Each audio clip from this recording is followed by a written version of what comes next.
Hi all, welcome to another chess24 Banter Blitz. So you can use the amazing voucher code Kingscrusher for a whopping 15% off.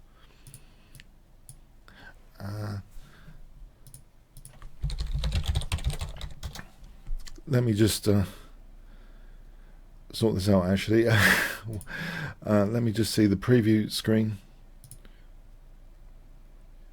Okay, and mute over here. Yes. Okay, so there's this voucher code. You can get to play the likes of Magnus Carlsen and other grandmasters and players like me even. So yep, 15% off Kingscrusher voucher code. Let's go to the challenge screen now. I hope audio and visual is okay. And let's take the first challenge today. Please let me know if there's any issue. Otherwise, we'll take the first challenge today. Don Williams.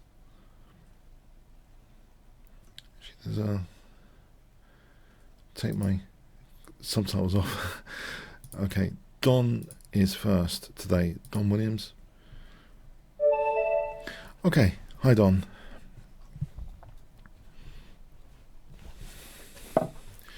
So e4, let's play knight c6.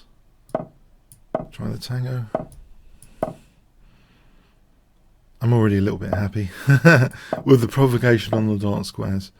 Okay, this is a critical test though, h4. It is a bit of a critical test. I'm usually thinking h5 is okay here. In this particular position, sometimes when this diagonal is open, sometimes there's a nasty, capture on g6, double pawns and stuff, horrible things happen. But here I'm feeling a little bit cozier than usual. So knight f6. So I'm hitting that pawn. I think Don lost the pawn in the centre and just gave up last week. Was it somewhere else? So I'm hoping he's protecting the pawn, yes. Okay, so bishop c5.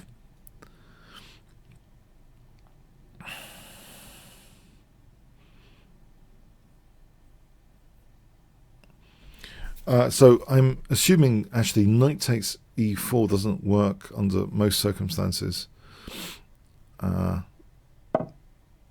He's testing that though. I'm sure it doesn't work. I lose my queen for nothing after bishop f2, king f1, unless there was a bishop h3 check, which is not legal at all as a move. So, but I'll play d6 here. g3 is slightly peculiar. What is the meaning of g3? I'm just wondering why oh, is it to do with the h4 pawn, protecting h4? I guess. But it's nice to get a voluntary light square weaknesses here from g3. Yes, I wasn't even looking for that. So interesting. g3. Right. So if I play a6 to safeguard this bishop, and maybe even just drop the bishop back here, or bishop d7, maybe, or bishop g4. Actually, bishop g4 seems more positive than the others. Bishop g4.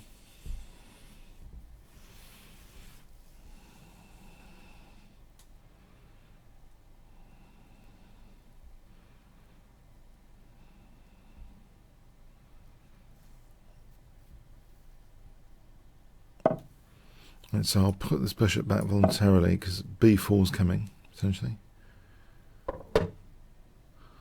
Right, now maybe this. So unpin.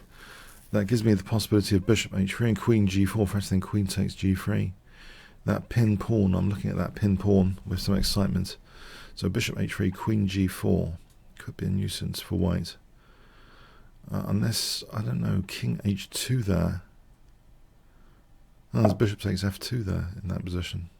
So I think bishop h3 with the idea, actually even knight g4 is dangerous, or queen g4. Queen g4, king h2, bishop f2 will be looking at g3 though. Alright, yes. Okay, so knight g4 here looks interesting. So if he took hg, I think my pawn's okay. I'm threatening immediately things like, well, f6 could be dangerous. The h-file as well, I'm hoping. you know, for knight h4, for example. So f6 and knight h4 looks rather promising. Some tactical opportunities, I hope, with f6 here.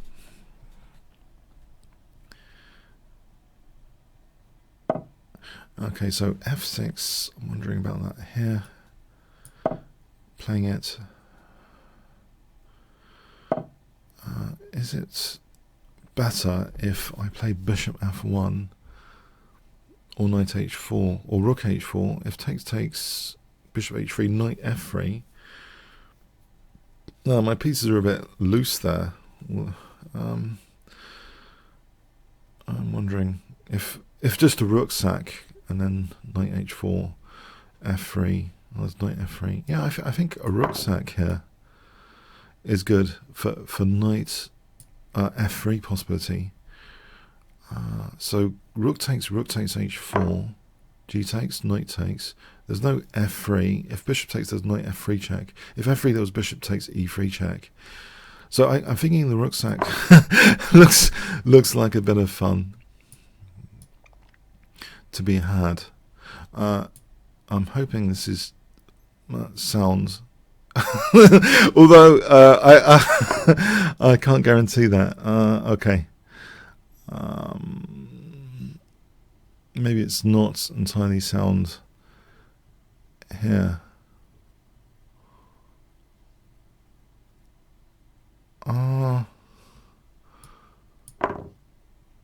He's going to accept the rook, yes?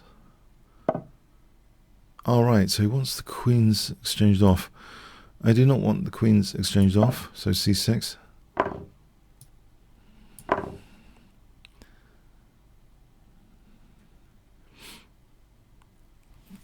So my attack needs some support here. Let's put the king there to be able to play rook a8, rook h8.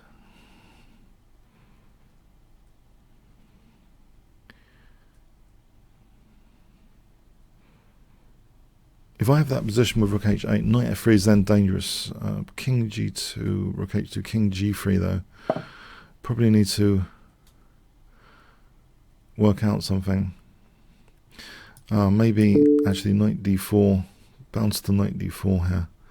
Could be in order to shield the d file.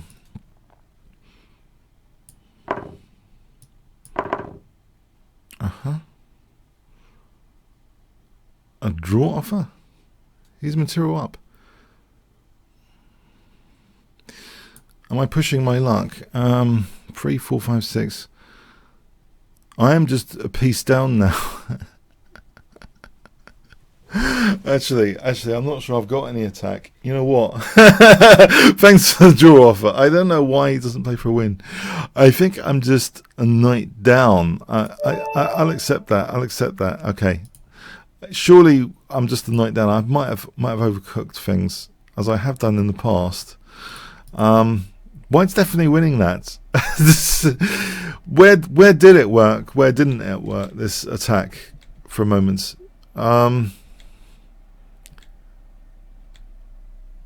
Taking.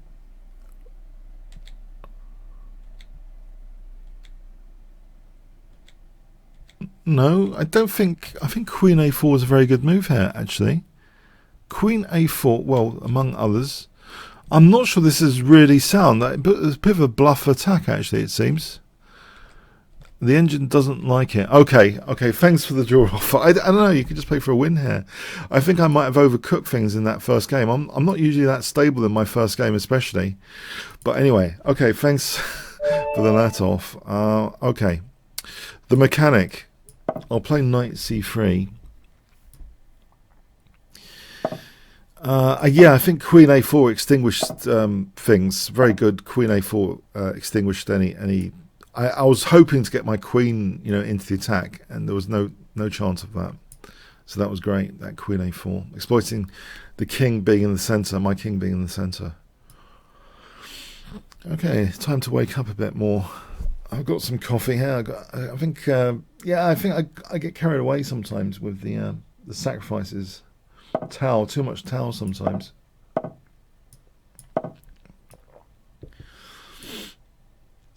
Okay. A3 and bishop A2.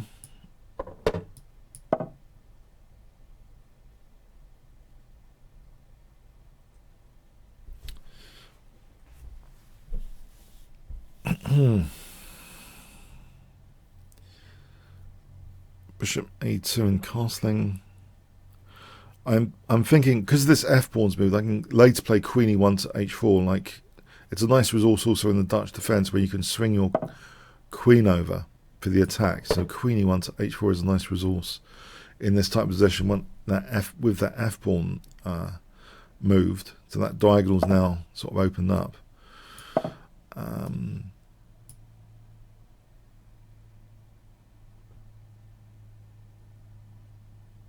Okay, so King H1, and I'm hoping I'm going to get a reasonable possession here. Queen E1, there's knight takes C2 though. So in fact, I think black's disabled my H3 here. Yeah, I think H3 is a bad idea. There's always taking, check. Or mind you, there's knight H2. Okay, G takes.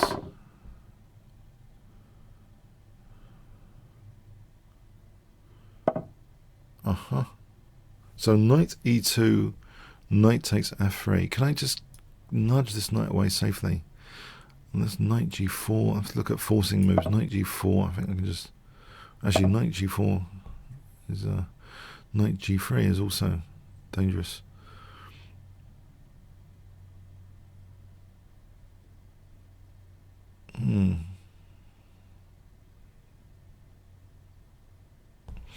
Rook F2.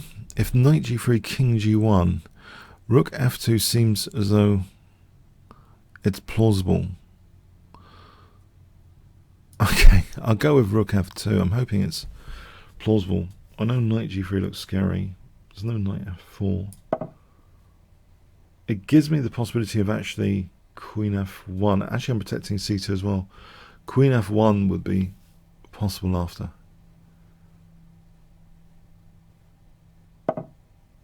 Actually, not queen F1 there, knight G3. Okay.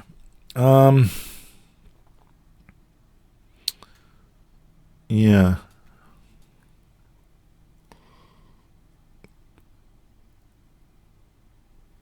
That's a sticky position. A tricky position. King G2, King G1 would unpin my H2 pawn. Sometimes unpinning is useful. It might be here. I'm hoping this one just to unpin, just to give me queen F1 without any total disaster. Can I play queen F1 now?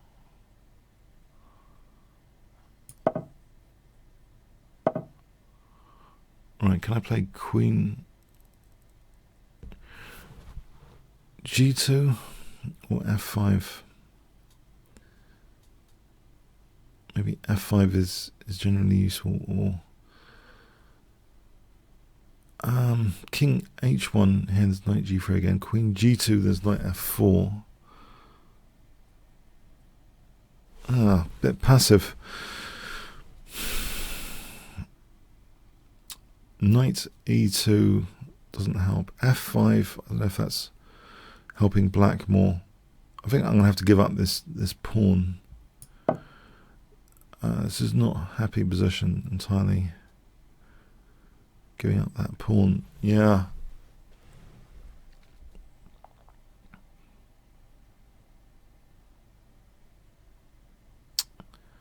I'll take that. Try and get off the dark squares anyway.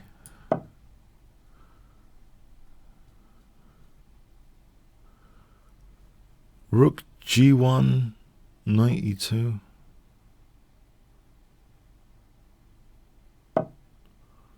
Rook G1. Knight D1.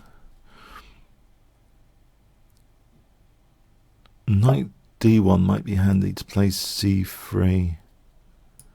Okay, if I can kick that knight, that might be something. And then put the bishop on this diagonal, and maybe the g file later is dangerous. Maybe I'll be back in gear. So c3, bishop b1.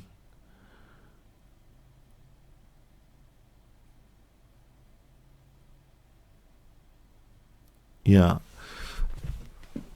c3 and bishop b1 would be, I think, my intention here. This knight's too good on d4. c3 and bishop b1. I'm hoping in... Oh, I don't know what that is about. Okay, so c3, bishop b1.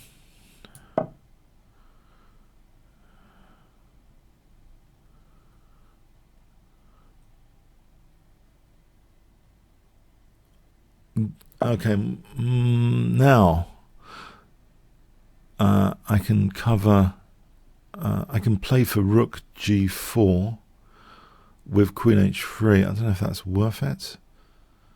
Queen c1 is a bit of a nuisance. That's why I'm thinking actually rook e2. If there's only queen c1, there's knight e3. So maybe actually rook e2 is useful, just to give the resource knight e3 if needed, to some weird queen c1. So I want to be able to play queen h3 and rook g4 without any invasive disaster like queen c1, because there'll be knight e3, I believe now.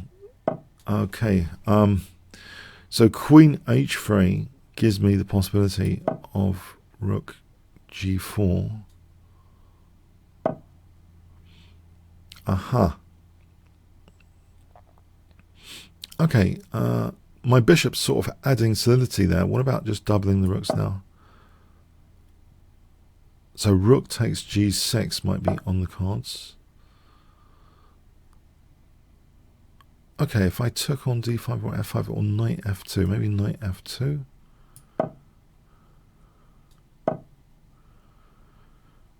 If I try and weaken on the light squares, if I take and then c4, or am I in trouble here? It looks as though it's a bit passive.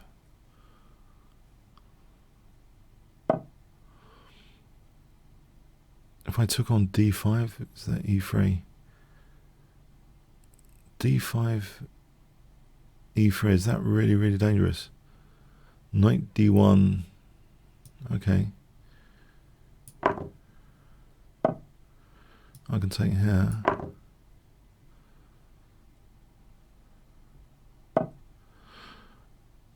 Okay, I don't mind grabbing the pawns, I think.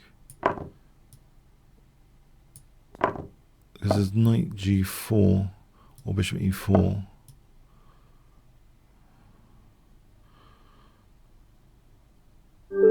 Yeah, I just was on the defensive. Well played. I just was on the defensive quite a bit there. Near disaster, actually. Well played. If I'd made the slightest slip up, that would be disaster. I mean, losing the pawn was the lesser evil, I think, so to speak. Losing that f pawn.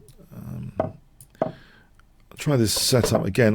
It is one of my favourite Grand Prix style setups, generally. There is the possibility of A being bishop f7 here. Rook a8 hits the knight. It's a nice tactic, I think. Even if c3 is lost, I got b8. I'm hoping b8. Unless I'm missing something with queen b6 check. I don't know, queen b6 check.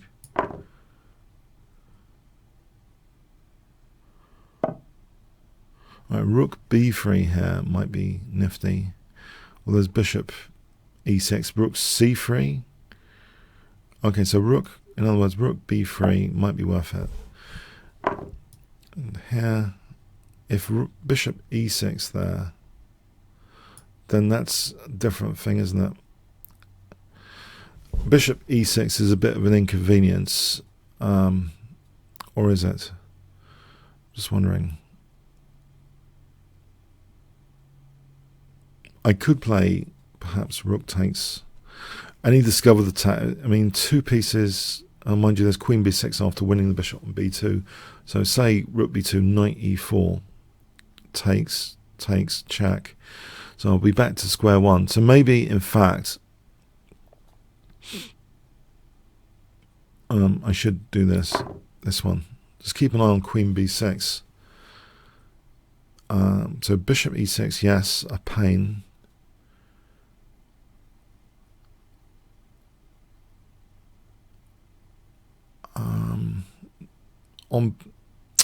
Yeah, in fact, rook a3, queen b6. This is bishop d4 there. There's bishop d4 there. Okay, so it seems technically possible. Bishop e6, rook a3.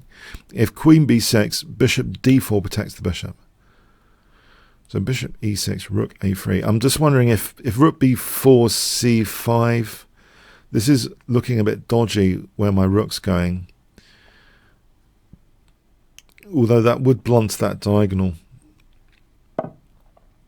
So I think here rook a3 is plausible. Queen b6, bishop d4.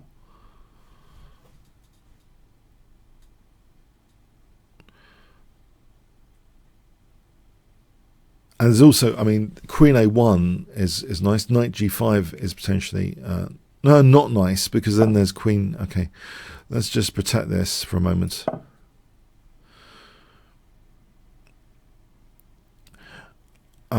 Okay, there is potential issues still here.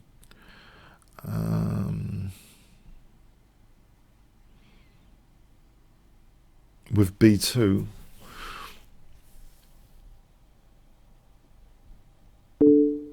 Okay, bishop d4. If I grab that tempo for a moment.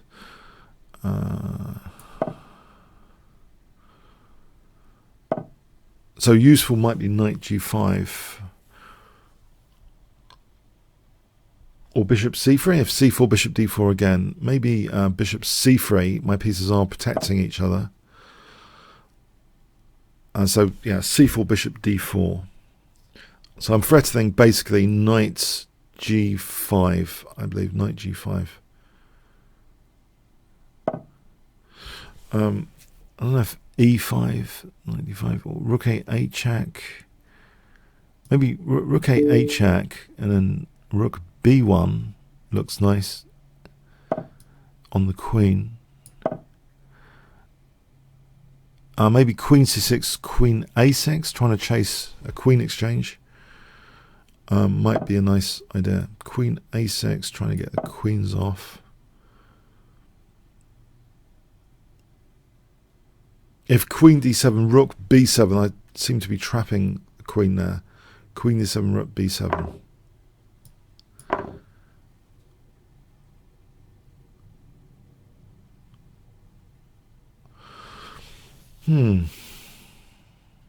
Knight e4, that is a loose piece to be paranoid about. I think a lot of players under a certain level, yeah, loose pieces are a major source of disaster.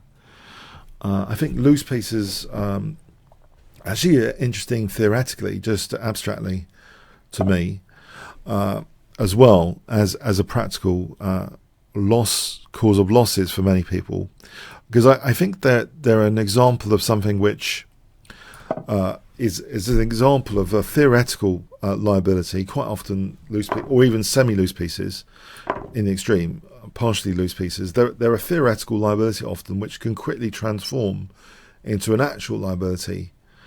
So actually I've been going through one of my coaches' games recently. We've been looking at putting all the games in a library and noticing some patterns, and one of the most important seems to be loose piece disasters. And it's so easy. I mean, for any level of player, actually, grandmasters, having a loose piece is, as John Nunn says, loose pieces tend to fall off. This idea that the theoretical liability can turn into an actual exploitable liability, it's a great example of that. Like my loose pawn just fell off as another example. Okay, let's try and put some pressure on the position here. But I think generally, so if players aim to keep their pieces protected, it's a great sort of responsibility to one's own position, not to have any theoretical liabilities which can creep into actual liabilities. And that's the same thing with pin pieces, overloaded pieces, you know, pawn structure. Each of those can be treated as theoretical liabilities which can lurk into actual liabilities.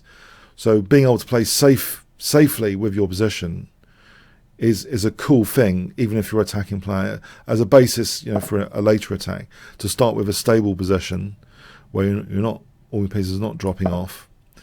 So I'm trying to encourage that stability. So looking at the position, scanning for where you've got loose pieces. So there's another great, there's a great streamer, Bartholomew. He's got a fantastic video I recommend to a lot of people on the subject about loose pieces as well. If you want to check it out, it's a really cool thing. But I think it's a major source of liability for players up to a certain rating. So anyway, I'm losing f3 here, aren't I? King f6. I'm going to be losing f3. Okay, I'm going to lose f3. That's a shame. But I'm still technically the exchange up, ahead on the clock. But so d4 loses the rook. Okay, so rook a3 loses the pawn, does it? Or does it? Yeah, probably to knight takes d3. Okay. So I'm under pressure here. Rook h8 or rook d8. Rook h8, rook d8. Or rook, keep my pieces protecting each other. Rook 8 gives me some options actually, like d4. If I actually protect that rook, to follow my own advice here about not having loose pieces, d4 becomes actually possible. Okay, so king f1. I think d4 is becoming possible here. Or not. Oh. Okay. That's not funny, is it? I'm going to be losing d3 here. This is becoming a war of attrition suddenly. Okay, rook takes h6.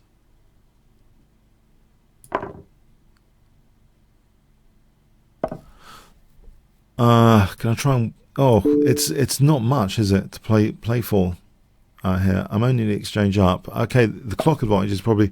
Oh, well, that does lose the knight, though. That does lose the knight.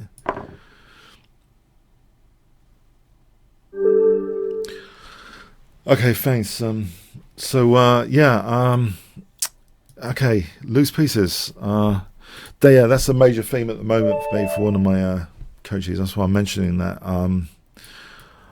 I think for a lot of people, though, yeah, it's a tendency. It's an interesting form of how theoretical liabilities turn into actual ones. I think that applies to all the other, sorts, more subtle as well. Because the opponent in chess is going to be extremely resourceful. So whatever you think is theoretical, it's not really always safe. Because with the resourcefulness in chess positions, things like any form of tactical liability can often spell disaster in the right circumstance. So even if you think your back row is not is no problem, two or three defensive pieces could be distracted, and all of a sudden it becomes a problem. So that tendency of liabilities to creep from theoretical to actual, I think is very interesting to me. It's a very interesting part of chess, and playing stronger and stronger opponents. I probably have a bias myself, though. When I'm playing Blitz, I'm probably looking more at the opponent's downsides, what I call downsides, than my own. But yeah, for generally though, when I'm looking at games of people recently, yeah, it does seem you have to pay attention to your own issues in the possession, not to creep from theoretical to actual. But okay, so here, if I can castle, I'm thinking this should be okay. If I castle and king h7. Okay, knight takes e5, knight takes e5, bishop takes e5. I'm not sure I want the queens off here, so I'm going to risk taking on on e5. Okay, I'm going to put the bishop back. I'm hoping this is not a major. I'm a fan of Clint Eastwood. This is those spaghetti westerns. I was watching those all the time. Those are brilliant. There's some classics. There's a classic trio of films, isn't there? Spaghetti western. Was it 4 of them? 3 or 4 of them, at least, that are absolute classics. On the Good, Bad and Ugly. Used to love that. The music, atmosphere, the intensity of them. So C6.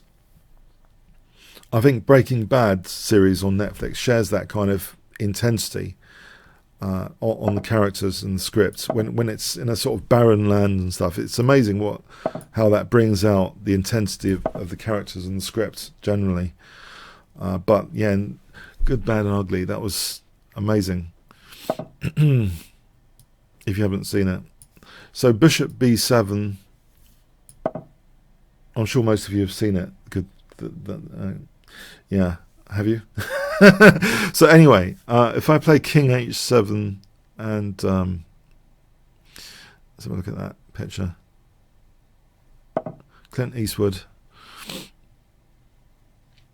Okay, so B4. What about B4 here?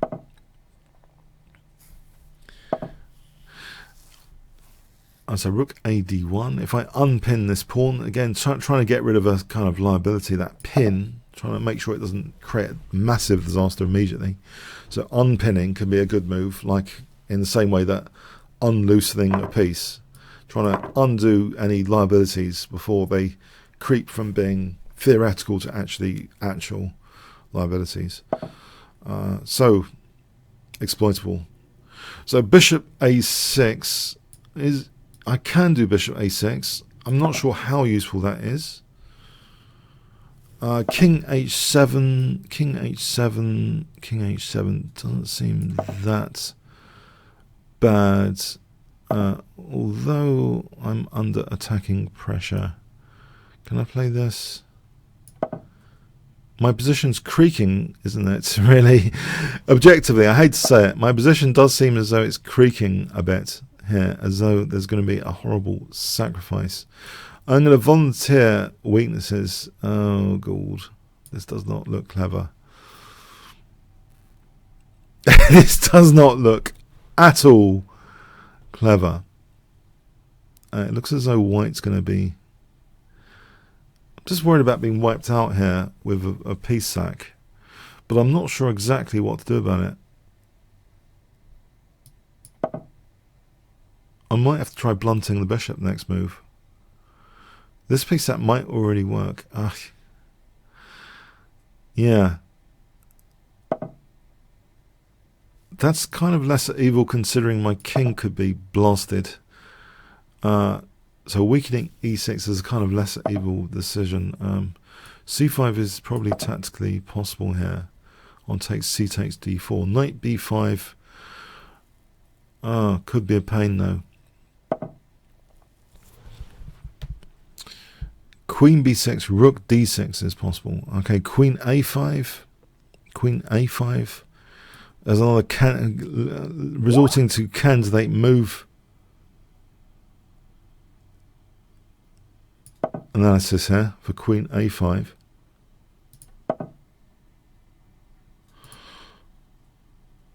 Which is a bit of a desperate thing because I don't even like candidate move theory. So b3, not that much. Bishop takes. Okay, so rook d8 or f5. Maybe f5 here. This does not seem very happy at the moment, this position. On the back foot. Can I take here for rook e8 after?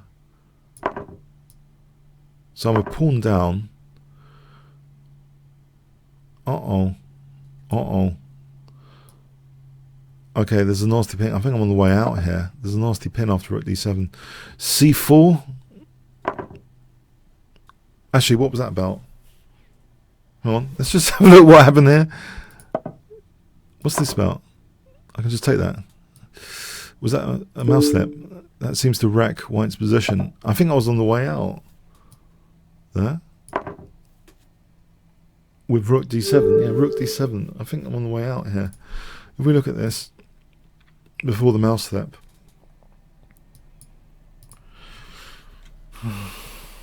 White's much better, yes. I thought just rook here. Let's see this position. Rook d7, yeah, rook d7, simple and strong pinning.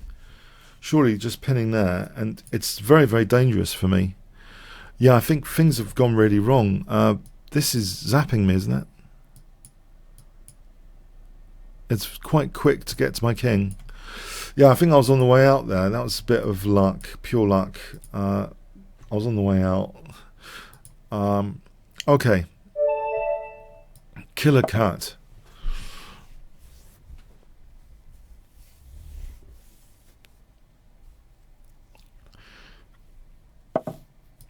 So I'm playing knight c3 to try and confuse a little bit in the opening. This Vienna I've been looking at recently. So this quiet g3 I think is interesting to consider. So I've actually been looking in recent days at the latest with Decap, my friend Decap. He's been sending me these games with various opening positions we're testing. And unfortunately, actually, f5 is one of the scarier things that black can do against Vienna. So this is an interesting test. Can I quickly play d4? d4. Okay. Now what's cooking? h3, d5, d5 for knight d4, maybe d5 for knight d4. But mind you, there's bishop g4. Do I want to stop bishop g4? I've just given the possibility of knight f3 check as well. So it's all go here for weird and wonderful possibilities. Knight d4 might extinguish knight f3, but there's bishop g4. If I play h3, there's knight f3, but there's king f1. So I'm thinking maybe king f1 now. Knight f3, king f1. But if I can get away with knight d4, if bishop g6, there's knight e6. So if the bishop goes the other way, then maybe I can take on e4. Alright, so knight f3 back on the cards. Alright, let's just castle here, I think. Alright, oh, that seems a bit of a slow move, h6.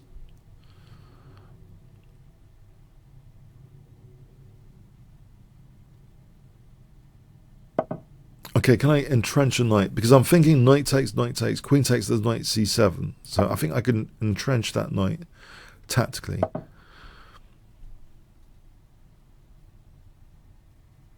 Uh-huh. Okay, so that's an interesting position. Is it possible f4 is actually a good move here? Trying to just get this f file opened up. So even if I have to give up the bishop, I think this pin on the knight is a very interesting practical thing. Okay, this entrenched knight, also knight c7 is dangerous. But I wanted to blunt that bishop. Okay, so knight takes e4 here. Or bishop e3. Bishop e3, and I can just take that and take that. A bit less controversial, because there's always knight takes d5. I don't know if that's controversial or what. On knight c4, bishop d4. I think this is interesting, just bishop e3 here. For the idea of bishop takes, then knight takes e4. Am I mistaken about that? I could be. On the other hand, giving up a bishop of a certain colour, as we've seen from some neural network games, that's often the prelude to attacking the other colour. When you give up a dark square bishop, often the light squares, it seems, at least in computer games, they seem to be a problem after, for some reason. So here the light squares, if I'm looking for light square play, there's plenty of it. Queen h5, king d7, queen h5, I think to start things off, queen h5. Okay, so can I just do a move like this, trying to keep the position solid, and blunt this queen on the diagonal? If I just blunt that queen for a moment. Okay, so blunt the queen on that diagonal as well, so just in case. So these are sort of strengthening moves, a bit like, you know, unloosening pieces, unpinning pieces. They're sort of taking away possibilities of the opponent's pieces. another sort of form of strengthening, I think, the position, trying to avoid these potential liabilities that creep up. So rook f2. Okay, so rook f2 might be good here. As long as that bishop's contained, then there's less of a dark square liability. I would hope. Can I play bishop takes, or is there bishop f5? I don't know. The knight's holding c5, isn't it? Can I not just take on c5? Isn't there rook e6 here? Rook e6 looks tempting. I can potentially double the rooks after. If I can double the rooks, that surely it looks good to double the rooks in general. So bishop f6, getting the bishop out of harm's way there. Bishop f6, what would I have? Okay, queen f3 seems sensible. Queen f3 does seem as though it's a sensible move. Bishop e5 would hit f5. Would I be worried? What about if I play g4 here? Do I play g4 here?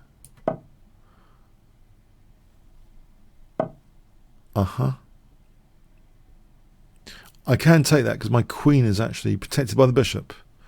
I think I can take that. Oh, then I lose the rook after. Okay, so something a little bit more is needed.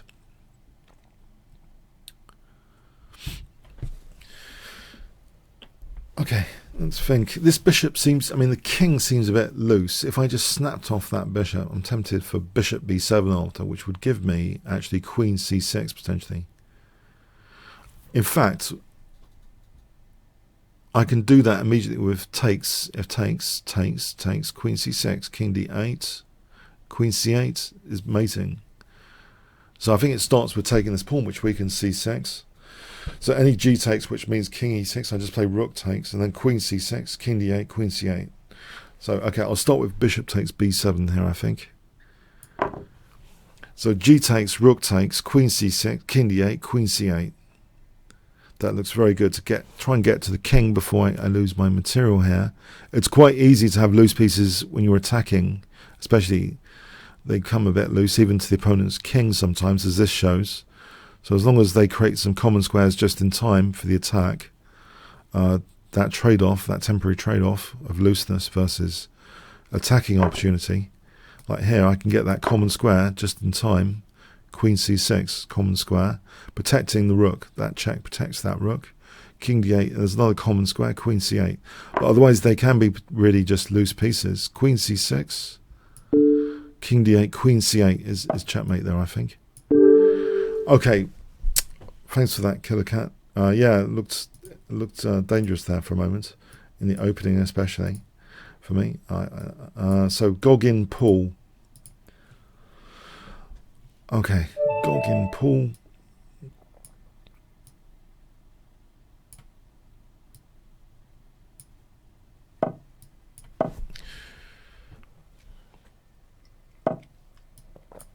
Okay, so this is invited e4. I don't think it's such a bad problem to play e4 here.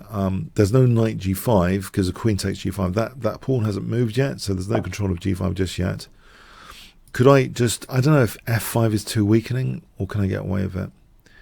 It's a bit ambitious. I think I'll go for it on this occasion.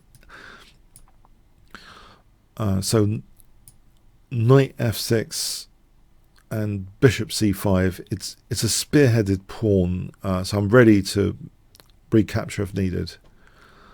It's the pieces around this. You could consider white's play as sort of hypermodern provocation, but it really depends what happens.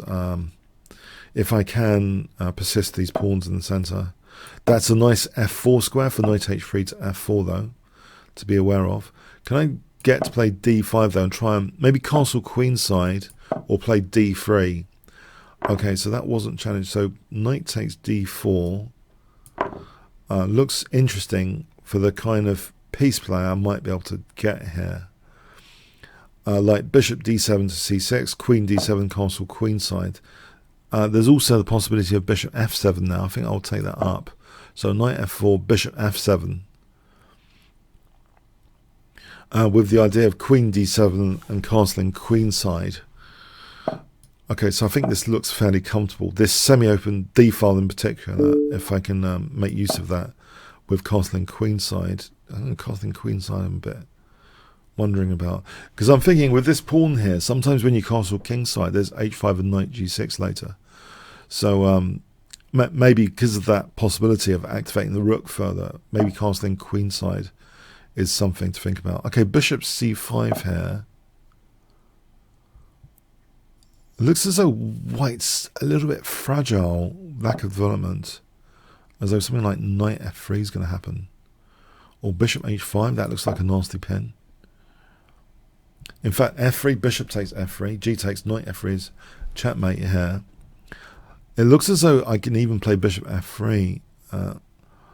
Yeah, this looks dangerous now. This looks officially quite dangerous for white, this position.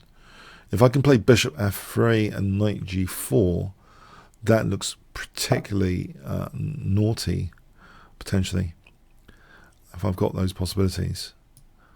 I'll keep the bishop around on this, and knight f3 here is dangerous.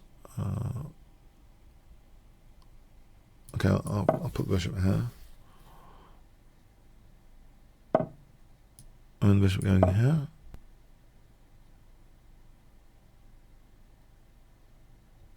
Is there some naughty technical possibilities emerging here? Like bishop g3. I'm just looking at some weird and wonderful technical opportunities now. Because it looks as though there's a big congestion issue, which surely I could celebrate somehow in some technical way. Well, knight f3 check looks like a good technical move. It's checkmate. It's checkmate, I'm afraid. Okay, thanks, Goggin. Yeah, there was some bad congestion there, I think, in the position. Amelope. Hi there, Amelope. Okay, let's try with, again, knight c3. Okay, so we'll play e4.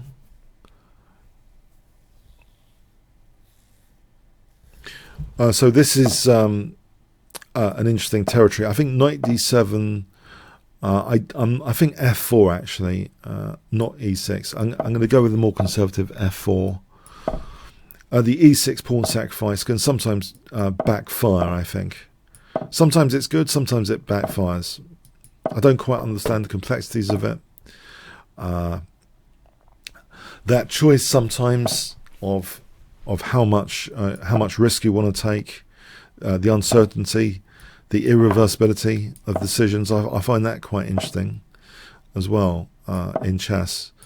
I think maybe the longer the time limit, the more you can explore the weird and wonderful. The shorter you might want to be making moves which are more reversible.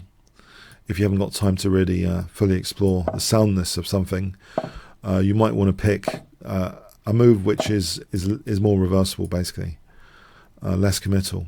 So anyway, that early pawn sack in the opening is an example of something really quite complicated, that sometimes black gets a huge center out of it. Okay, so here f5 looks as though that's plausible here with the idea of f6. So f6 looks quite dangerous, I believe. f6 here looks dangerous. I'm not losing a piece yet, am I? Trying to blast this kingside pawn chain. Okay, so threatening that rook.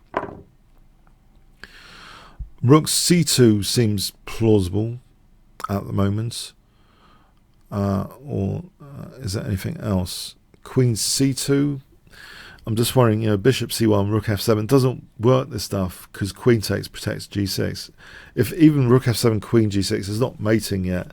So this idea of the f file f7 sack at the moment is just a small signal. It could become an actual liability later from the theoretical one. But at the moment, yeah, this idea is not working. I could play maybe rook c2 is good for the moment. Or rook f6. Actually, rook f6 looks at h6. That now is tempting. I'm actually tempted with rook f6. I'm going to go for it.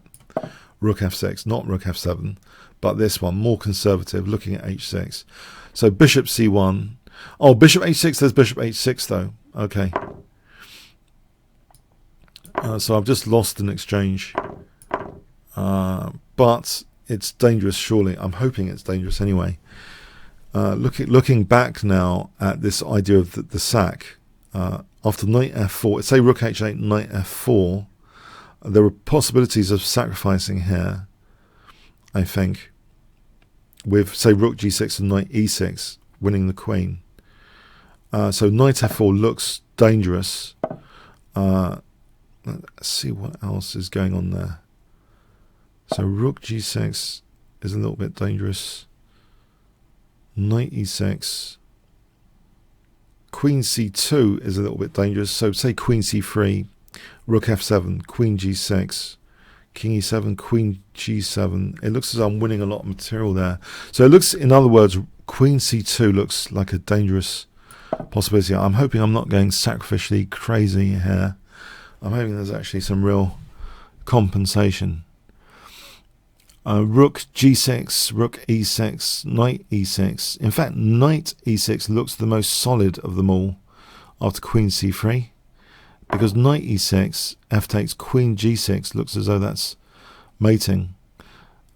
King g8, rook g6.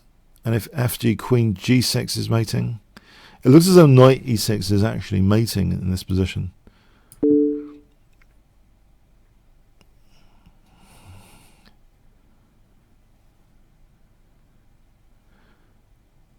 Yes, because rook g6, there's rook g6 here. If king h7, there's rook g7, that's double check and mate. If fg, queen g6 is checkmate.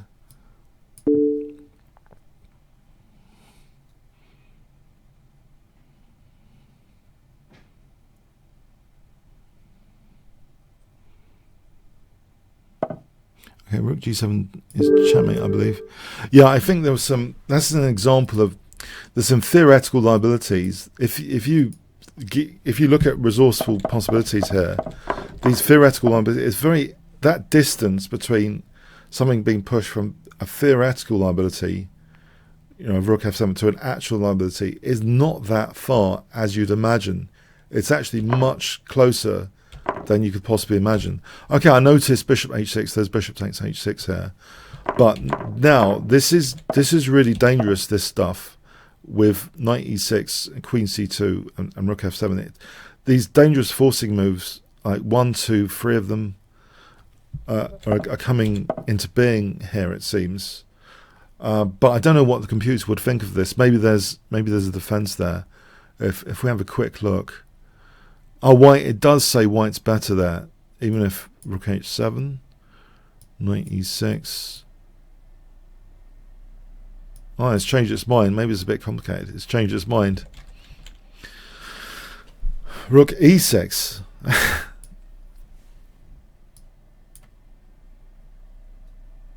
Okay, the computer doesn't know. I'm not sure to trust this. It needs an exhaustive analysis.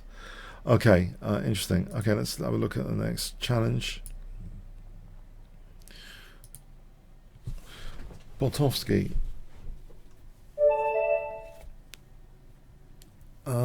Okay, Botovsky. Let's play knight c3 again.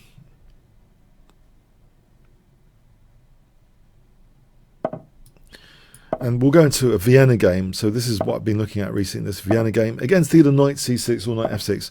I think this g3 with bishop g2 is a solid line in the Vienna. As long as there's no immediate knight g4 blasting on f2, that is a concern. Because black has quickly set up for an f2 attack here.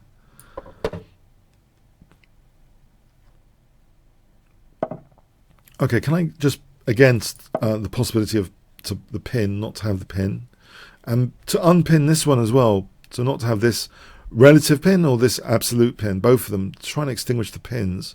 So by playing h3 and king h2, trying to get off this absolute pin, which means that later d3 and f4 becomes possible. If I unpin this f pawn, I can look forward to gaining space on the king side later. So king h2, d3, f4, with the idea of f5 is a sort of King's Engine attack style position that I kind of like. I've seen some leader examples in this recently as well, this space gaining on faster time controls. It does seem like a nice plan. So d3 with the idea of f4 and f5. In fact, can I take here? I've used this in reverse at least, this idea of playing f4 here after capturing, because it means there might be an important tempo gain after f4 in the form of g4, which could grab some light squares actually. If the bishop moves f5, knight g3, and I grab some light square grip out of that. So f4 with the idea of later g4 and f5. And knight g3. I'll be, I think, quite cozy on the light squares with that sort of plan. So g4, f5, and knight g3. So okay, can I play knight takes f4 here? That has damaged my cozy plan a little bit. So it's going to have to be a little bit more about the pieces, it seems now, than the pawns. So knight takes f4, bishop f7, bishop e4, rook f6, or g4, rook f6, g4, rook f6. Isn't that knight e4? That seems tempting. I'm going to play g4 anyway, I think. It seems as though knight e4 is awkward for black here.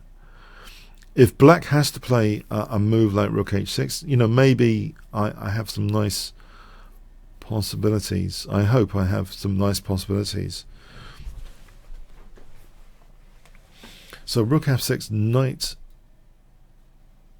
e4. By the way, I don't know how many of you saw the latest Terminator. Pretty good. Saw it last night, latest Terminator. Brilliant stuff. Any of you seen that? That's great. Recommended film if you get time. So okay, so knight e4 for c3 and d4 here. Knight e4, c3 and d4. I think d5 is not an issue. Maybe I can even consider taking on c5. So c3, d4.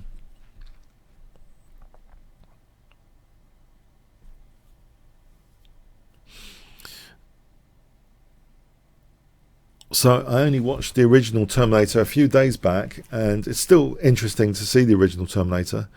I noticed as a techie there was reams of assembly language actually in some of the shots. Quite fascinating assembly language dumps. But yeah, to see the latest Terminator, that's really interesting.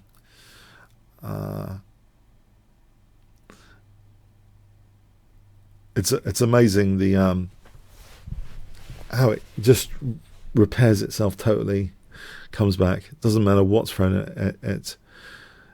I don't want to spoil the ending, how it's taken down in the end, but it is a classic. If you're into sci-fi, it comes up what is used against it in the end. So c3, it's a classic resource. So c3 for d4. I'm thinking c3 for d4 is interesting. Okay, that's ruining my cozy plan again. Okay. I could take on c5 and then play queen f3 though, I think. So maybe bishop d2 and rook ad1. Bishop d2 and rook ad1.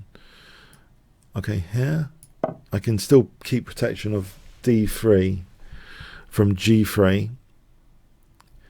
So I'm not dropping bits off just yet. Bishop d2, rook ad1.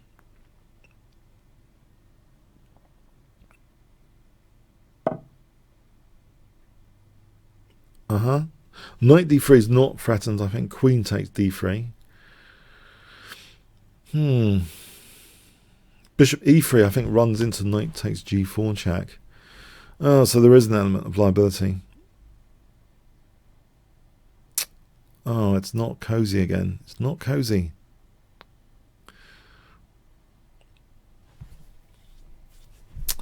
Oh, well, that's so unfair, isn't it? Okay. Can I take on b7? Can I dare take on b7 here? Okay.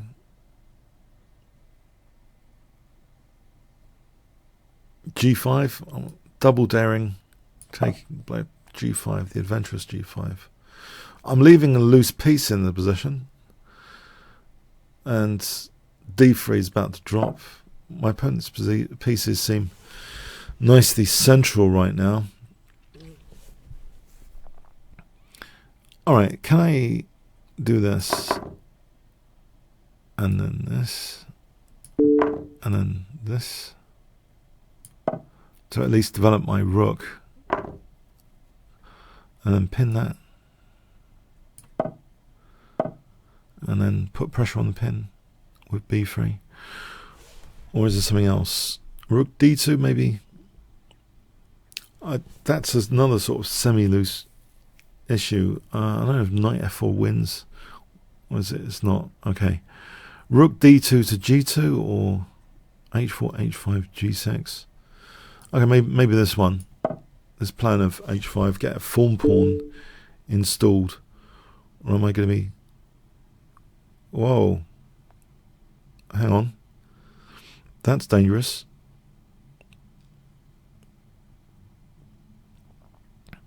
Whoa. That's mega dangerous.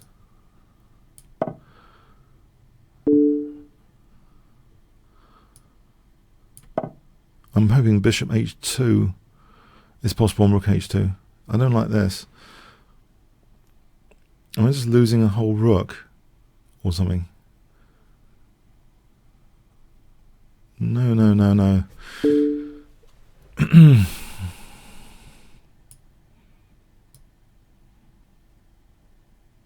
think I'm losing a whole rook.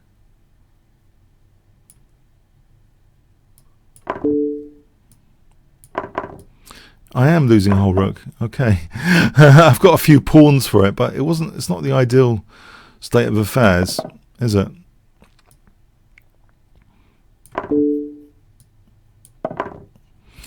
Okay, try and get a form pawn over here.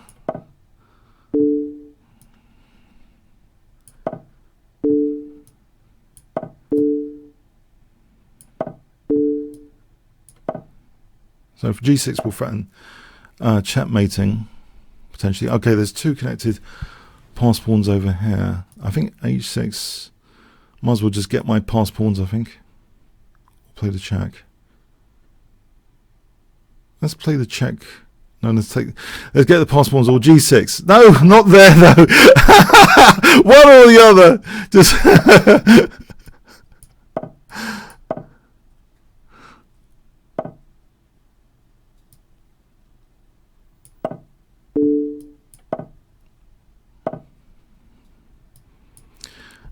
Okay, so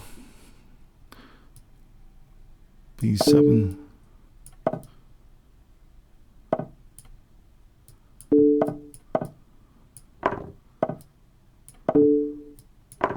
Yeah, the time pressure's too much sometimes.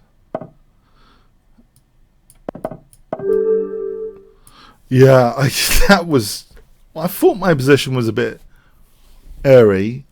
Yeah, I thought it was airy. I really thought it was airy. Yeah, the position intuitively, it didn't bode well intuitively.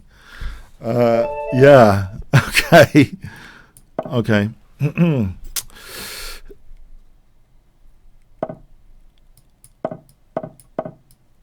I feel naughty after that game. I feel very naughty right now. Okay.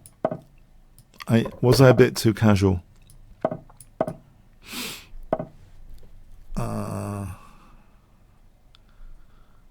Knight g5 or f5. This gives the idea of g4. Looks very tempting to me. I've played this nonsense before. This kind of thing. Usually in bullet chess, but it works very well in bullet chess. I'm sure it'll work fine here. HG and queen h5.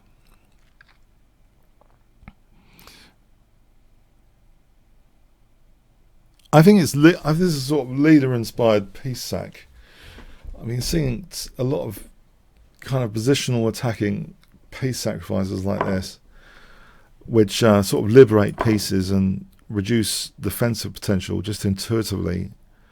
This sort of liberates this rook intuitively, but is it actually concretely winning with queen h5 or not?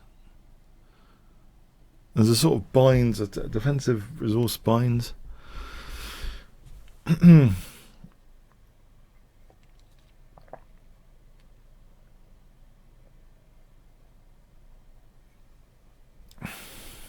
Queen h5.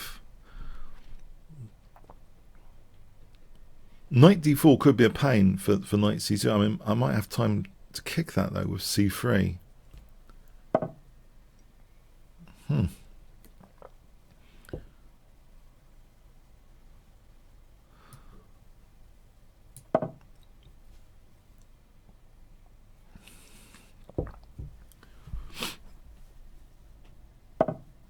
So I'm playing the check, and then maybe king d1 here is interesting,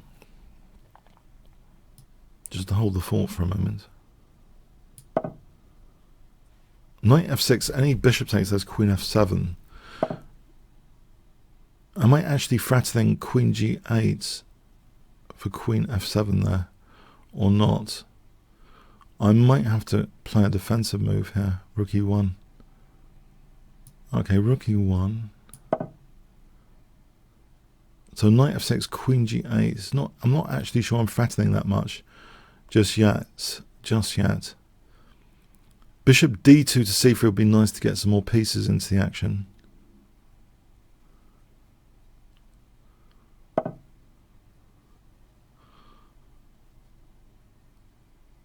So knight f6, queen g8, queen f7.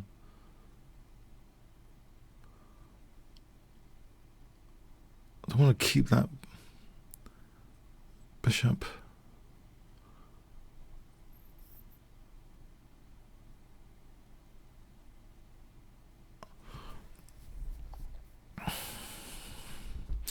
Is c4 a tempo of importance? I wonder. Or just play bishop d2. c4 for bishop d2. I don't know. I'll play bishop d2 here.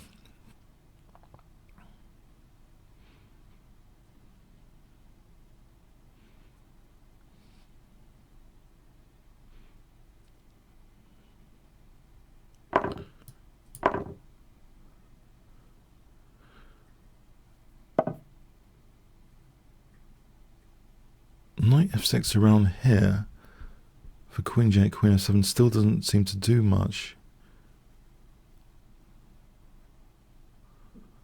Bishop c3 though, hold on a sec. Bishop c3 looks like a very dangerous idea. For bishop g7, queen h8, queen g7, that seems a very dangerous idea. So if bishop takes, queen f7 is mate.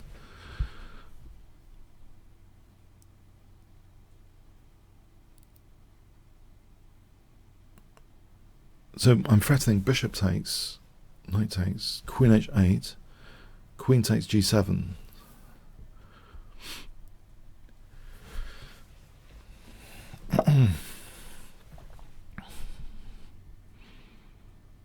Alright, knight f6 around here surely is starting to mean something on knight takes e1, queen g8, king e7, queen f7. Isn't there, for example, bishop e5? I'm hoping it means something now, knight f6.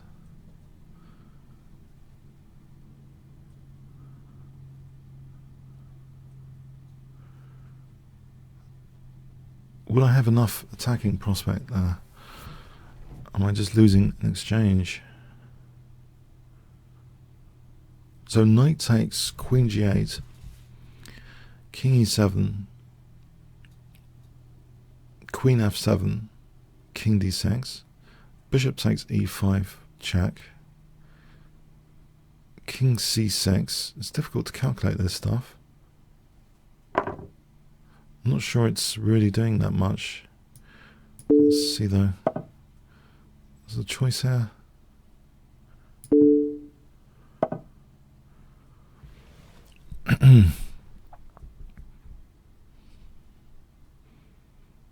There is in this position knight takes or bishop takes.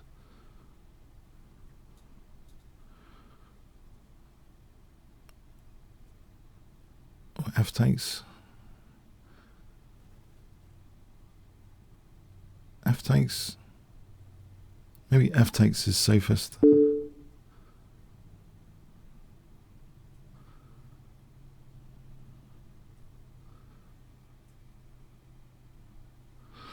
I think that springs to mind. Crazy, but b4, b5 as well if the king was on c6.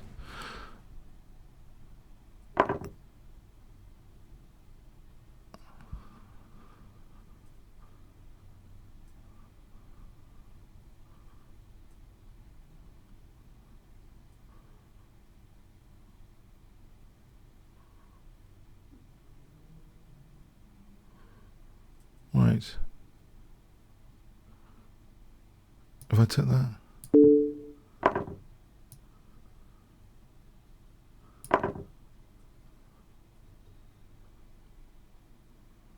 My rook really needs to come into the game. Queen d5 check here.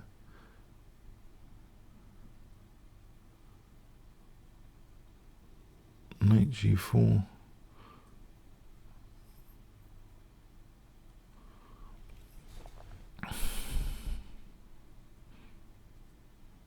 Knight d7.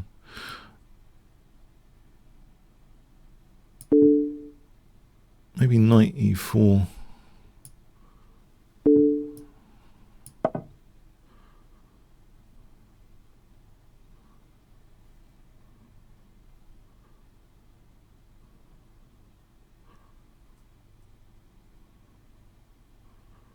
King d2 and rook a1 for rook f1 if I ever get the chance. So I'm trying to prepare rook a1 to f1.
Oh, okay.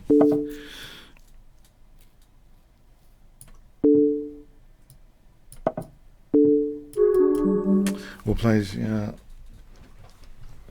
Okay. I think I overcooked things on the attack there. I thought it was interesting. Okay, bits. It's probably to take too long to analyze, but maybe I had a chance there at some point.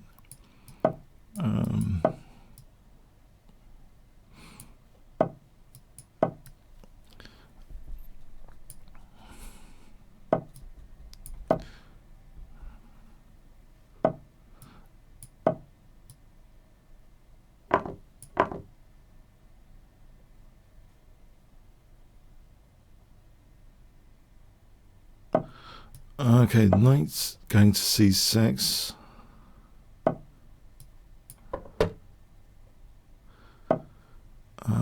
Okay, f5 here.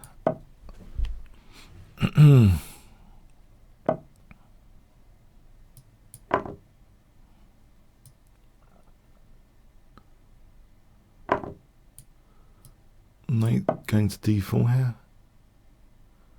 This is very different from the London system encounters I've noticed. Knight d4 might actually threaten knight f3. If it takes knight f3, knight d4, interesting. Castle's queenside. Is knight d4 a crazy move? Castle's queenside c5.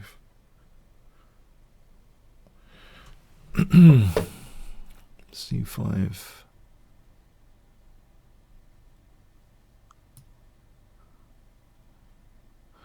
Am I getting hacked to death here?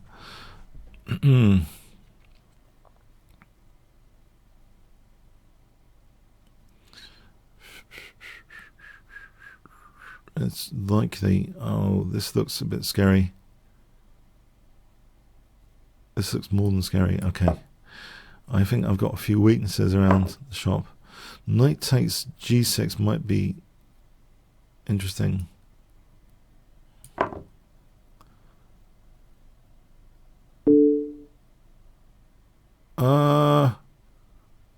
There is actually, is there bishop e6? Maybe bishop e6.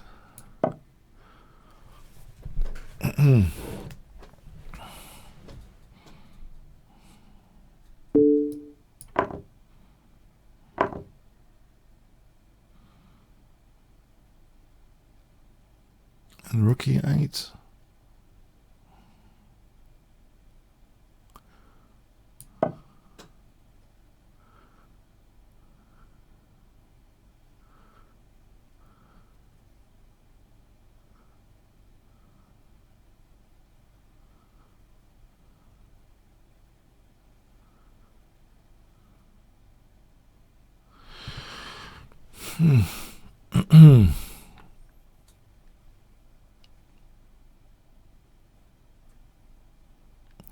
b6 for, oh, this looks worrying. Okay, but anyway, maybe more worrying was earlier.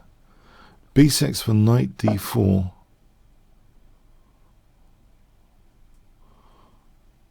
Aha.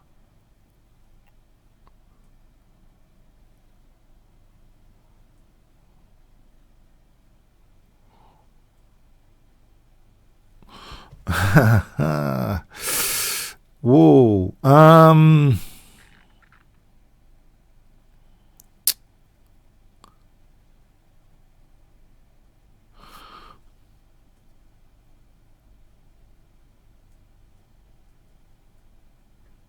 need a fence. Knight f8 is going to be handy. I assume. It doesn't look right. This doesn't look right.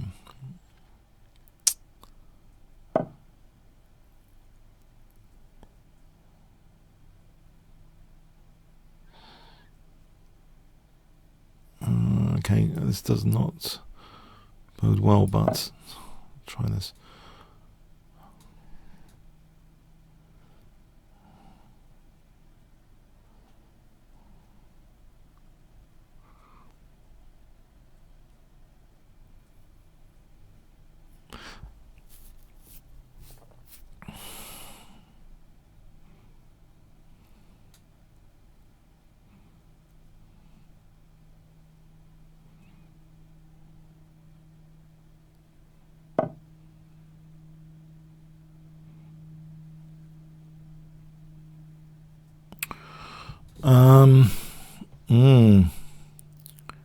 These knights just look too good. I can't get rid of them. h6 looks, so I'm asking to be demolished. c4 in the circumstance. Don't know what else to do.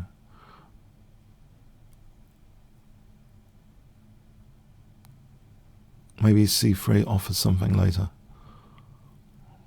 For rook c8. I hope.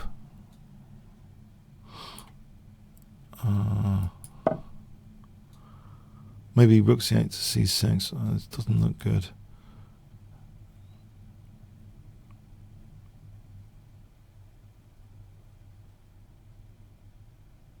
I'll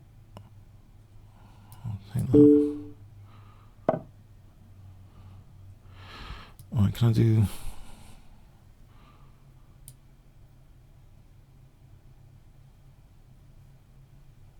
h6?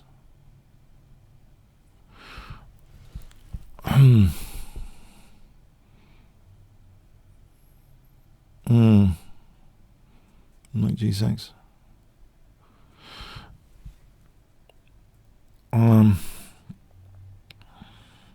Knight c5.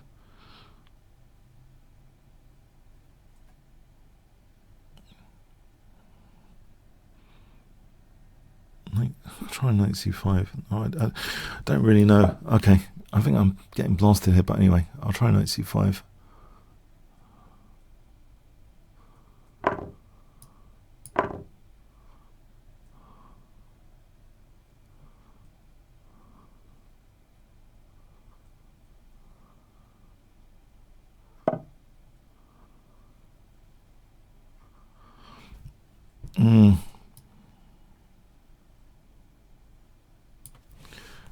Okay, shield.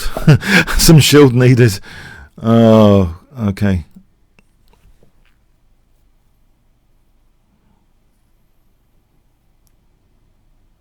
No, I don't know. Oh, there's a rook e1 resource if queen g5. Rook takes, king takes, knight g5, queen takes. If rook takes, rook e1. Something at least.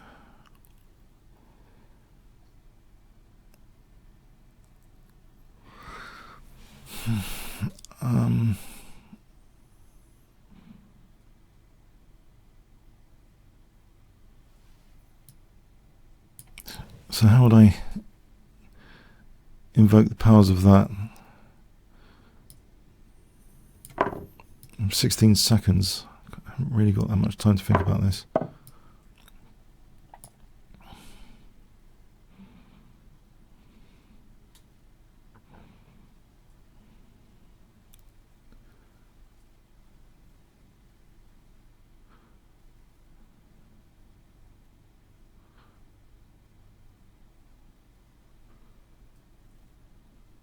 Maybe rook d8.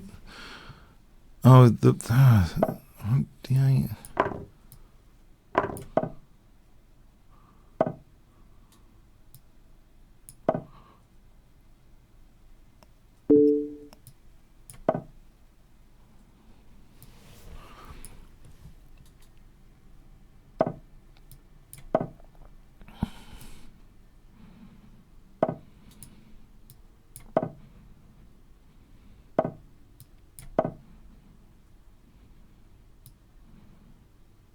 I'm not really convinced by this. Knight g6 by my defense.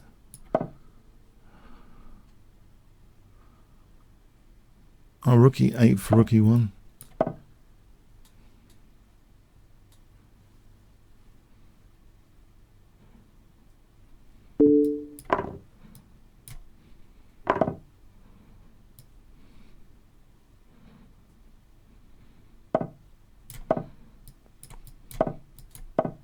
Well played, yeah, it's too much of an attack. Yeah, too much. Well played. Yes, I just couldn't defend that. Getting murdered this week. One last game, I think. Is it one or two last games? Atlanta Gambit.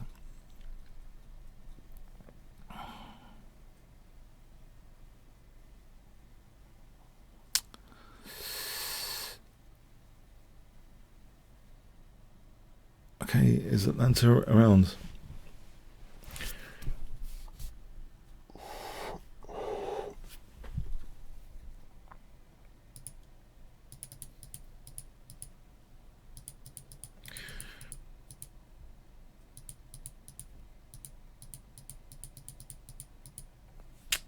Okay, I think... okay, we might have to abort this without further ado. Let's try and get one last game.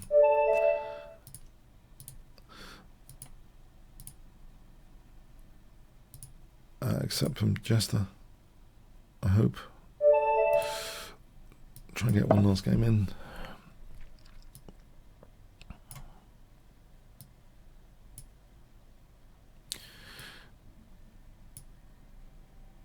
Is Jester around? Jester, are you around? 1 jest, 2 jests, 3 jests, 4 jests, 5 jests, 6 jests, 7 jests, 8 jests, 9 jests, 10 jests. Okay, I think I have to abort that.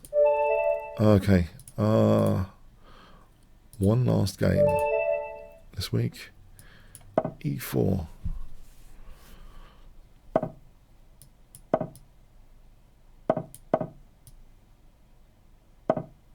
So bishop e2 and c4. It's Nigel short bishop move. That's got a bit of congestion issues.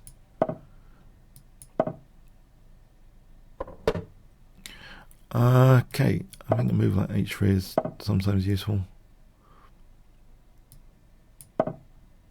Can I play queen d2 and bishop h6? Alright, that might help my f-file campaign. So queen e2 and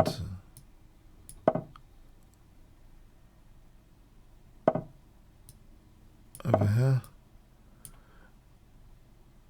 Rook, queen, okay, queen f2.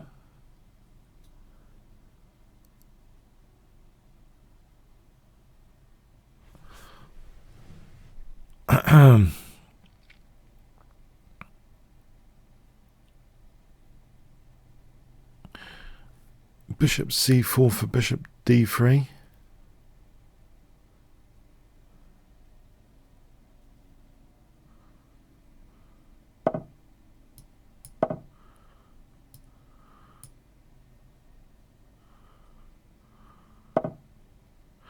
Right, if I take on d5 here, is that f5 square going to be useful later? I'm assuming. Okay, this looks interesting. Knight f4.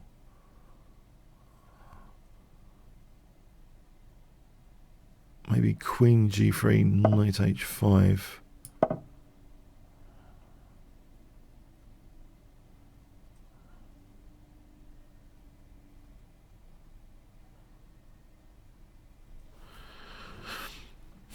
Queen g3 and knight h5.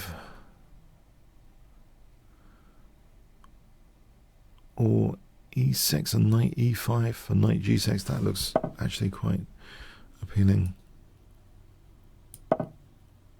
e6 for knight e5.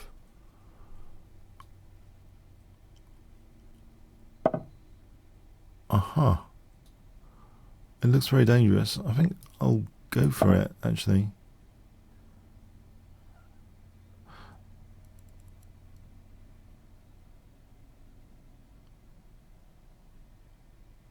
f8's knight e5.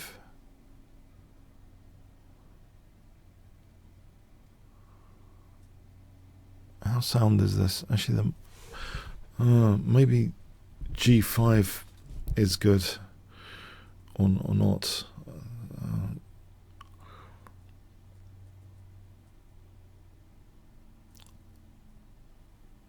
G5 might be something. This, I think, it just loses the bishop, doesn't it?